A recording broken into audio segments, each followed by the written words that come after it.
convince those confounded men in Salem College's history department that a woman could play their game and win. No mistakes this time. This could not be another incident like Pythabra, an academic disaster of epic proportions for her.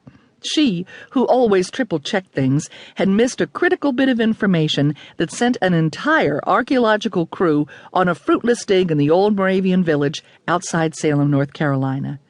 The Pythabra dig had yielded nothing except sore backs and hot tempers, and a foundation stone that boldly proclaimed her mistake to the academic world.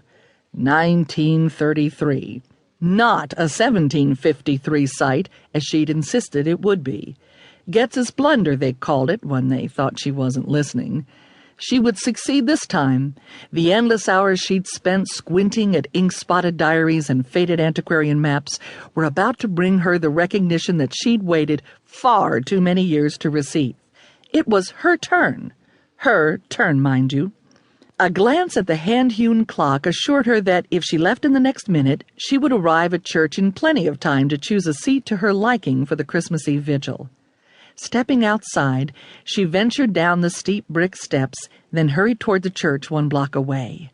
It would be good, wouldn't it, to walk through those narrow wooden doors again? Long overdue, really, though she'd only been in Lidditz for 2 days, all of which she'd spent unpacking enough resource materials to keep her busy through July. Emilie noted with a smile that the old Moravian Congregational store, circa 1762, hadn't been altered 1 iota except for the addition of dormers in the roof. There were laws about remodeling such buildings. Remodeling is more like it, she murmured as she neared the corner and turned right onto Moravian Church Square. In the chilly night, her heart skipped 1 beat, then 2. It was all there. The trombone choir, their elegant brass slides pointed toward the sanctuary doors, sounded a hymn as recognizable as her own name. And hanging from every porch ceiling on the square were Moravian stars dancing in the wind, their ivory glow dispelling the darkness. Nothing had changed. Nothing. And that pleased Emilie immensely. Slipping through the door with a nod to the greeter, she made a beeline for her favorite seat near the front, blinking hard as her senses were overwhelmed with awakened memories. She sank onto a much-worn padded pew and tucked her small purse beside her, careful not to disturb the couple to her left as she made a nest for herself with her cashmere dress coat. Emilie savored the spirit of Christmas past that hovered around her. Behind the wide door to the old parsonage, aromatic coffee and sweet buns waited for the final love feast of the season, soon to be served to those filling the pews of the Lidditz Moravian Church. Home. Eyes at half-mast, Emilie didn't see the man preparing to sit down next to her until he landed with a jarring thump, flattening one side of her cashmere nest. Good heavens! Didn't he realize he was sitting entirely too close?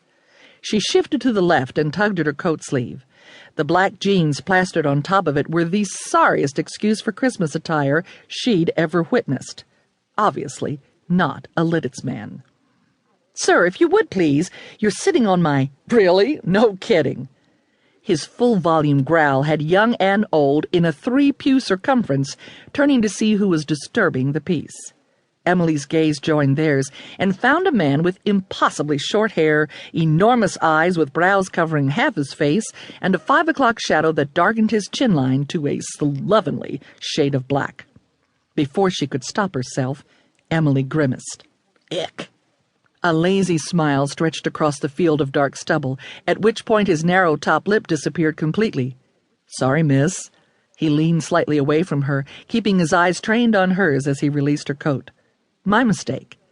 She snatched back her sleeve. Men! Flustered, she fussed with her coat, trying to rearrange it just so without brushing against those tasteless black jeans of his, the ones that matched his black T-shirt, and a black sports coat which Emilie couldn't help noticing displayed an unseemly number of blonde hairs. A masculine hand thrust into view. "So, I'm Jonas Fielding, and you are—" "Blushing is what you are, Em." She swallowed, hoping it might stop the heat from rising up her too long neck, and offered her hand for the briefest shake. He was so not like her professorial peers at Salem College, buttoned up in their conservative shirts.